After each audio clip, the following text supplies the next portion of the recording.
Hello, I'm Richard Vobes, the Bald Explorer, and I'm on my search for my England. This is an England that talks to me, perhaps the England of my childhood, of my informative years. And my feeling is that England is changing dramatically and has changed in the last 100 years. And I want to see if there's still any of it left. Today, I've come to Ringmer in search of my England. Ringmer is a village. It's the largest village, I believe, in the southeast. Ringmer is 3 miles from Lewes, the county town of East Sussex.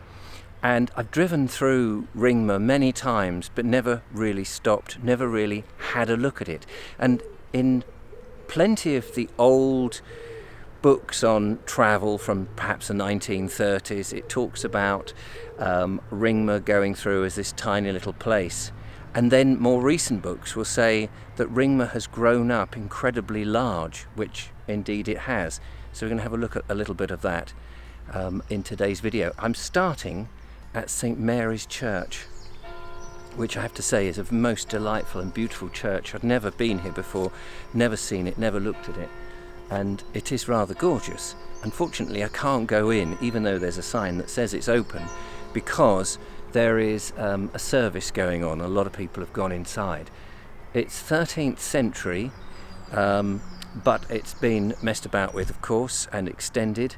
It looks like from the outside that there are 2 aisles, but beautiful different styles of sandstone.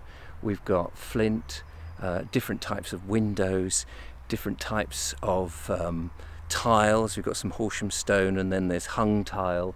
It's a fascinating church with a very beautiful graveyard, or churchyard I should say, with an amazing weeping willow and other trees and lots of wild flowers here. So it's a stunning place, and I'm guessing it's steeped in history.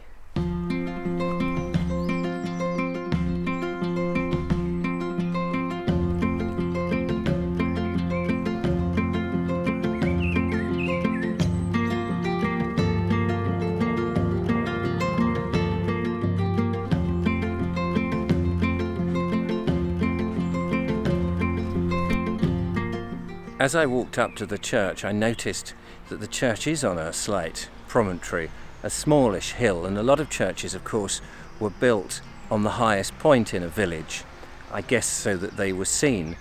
It says, according to Wikipedia, that there was Roman occupation here. Well, I dare say, in actual fact, there was earlier occupation than that, probably Saxon occupation and even Neolithic, Bronze Age and what have you, because we know that the southeast and this area just north of the Downs is likely to have been populated. The Neolithic people cleared all the forests and the trees.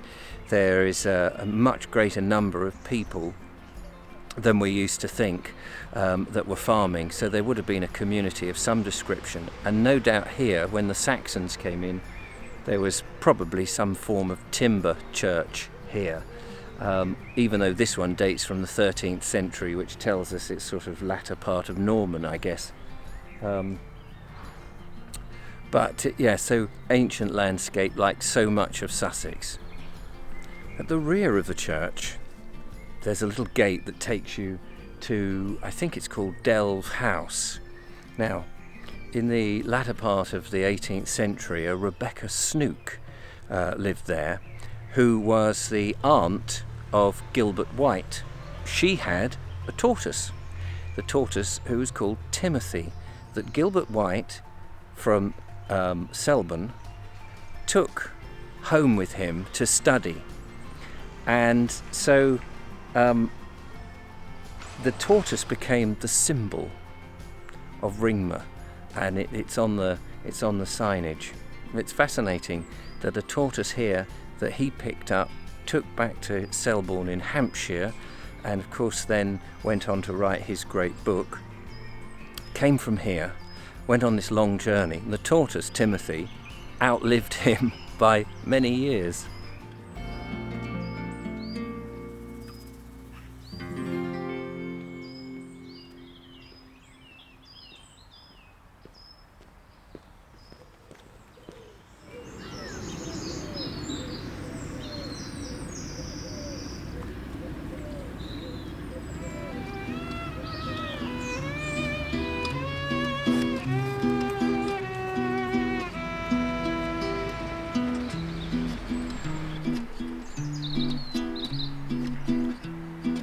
adjacent to the church, and it's the thing I always see when I come into, or go through rather, Ringmer, is this massive, great big village green. It's absolutely stupendous. I love it, and it's lovely as you drive through to see this magnificent sward on which no doubt there were all sorts of fairs and markets, and I'm sure that the local farmers would have brought their produce, their cattle and their sheep and various things here. It just seems to perfectly lend itself to that.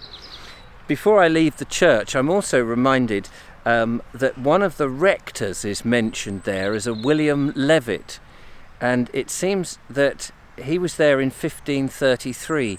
He was, I think, to do with the iron industry, and I think the Crown had instructed him, if I've got this right, to manufacture the first iron muzzle loader cannons.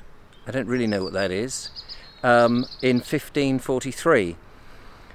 So a little bit of history there. He resided here along with Gideon Mantell, who was a geologist and paleontologist, famous in Lewis, of course, but I believe that he also either lived or came from here.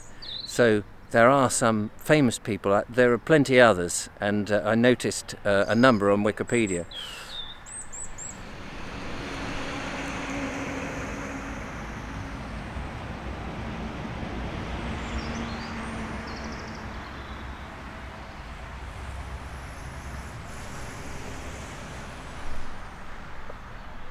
It's curious, there's this amazing holm oak tree here, and the pathway goes past, well, through it. I mean, at one time it would have gone past. It's a paved concrete path which perhaps has been put here as a result of an old route up to the church, probably a public footpath, no doubt.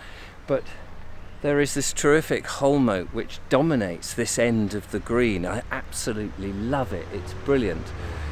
And I'm like the lovely Julia, absolutely in awe of these amazing trees.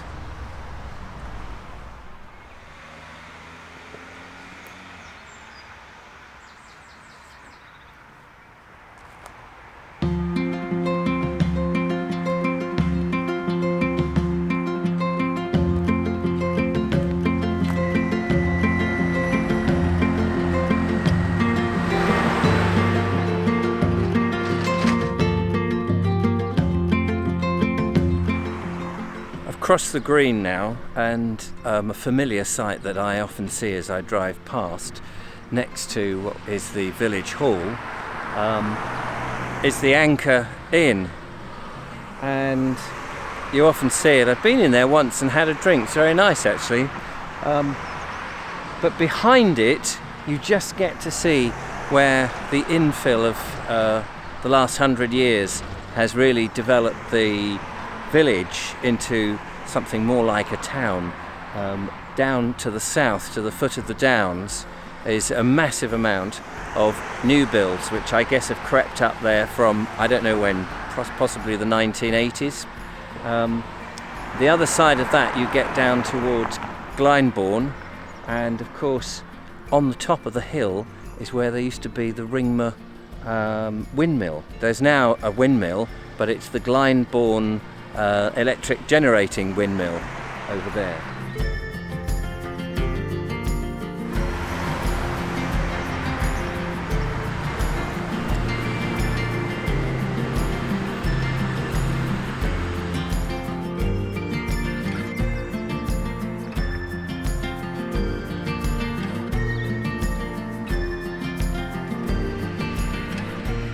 This is just magical. I love this. The old well, but the sign here tells us a little bit about its construction. It says the well and pump constructed and presented to the parish of Ringmer for the use of its inhabitants and wayfarers, which I guess that could be me, by RNSH Rickman, 1883. I love it.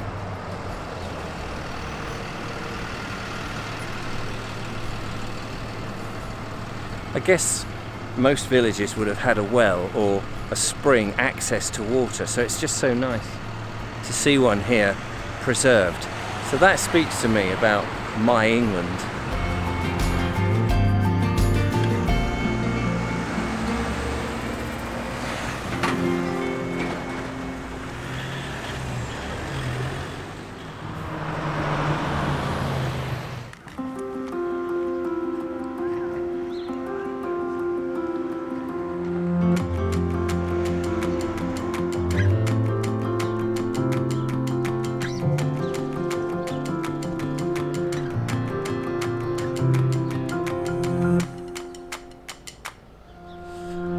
I'm now walking through the new houses, and to some people they won't seem new. They've got themselves well established, but 20th century houses, shall we say that?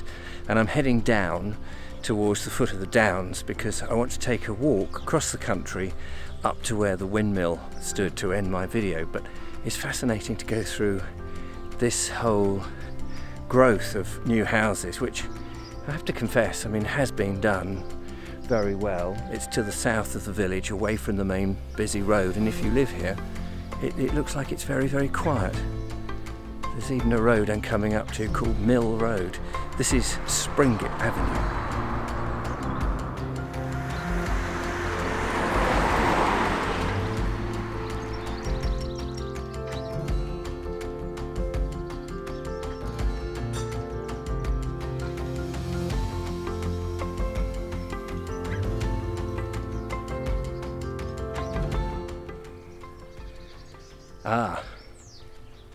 Signs of my England disappearing. If you look on Google Street View as I record this in May, there's a telephone box here. There's a telegraph pole there. The telephone box, the K6 I think it is, has gone. I guess nobody uses them, of course, we've all got mobile phones. But that's something from my childhood that I remember. A K6 telephone box. These bits of street furniture disappearing. I don't feel happy about that. But the footpath that I want is just behind me, down that little passage.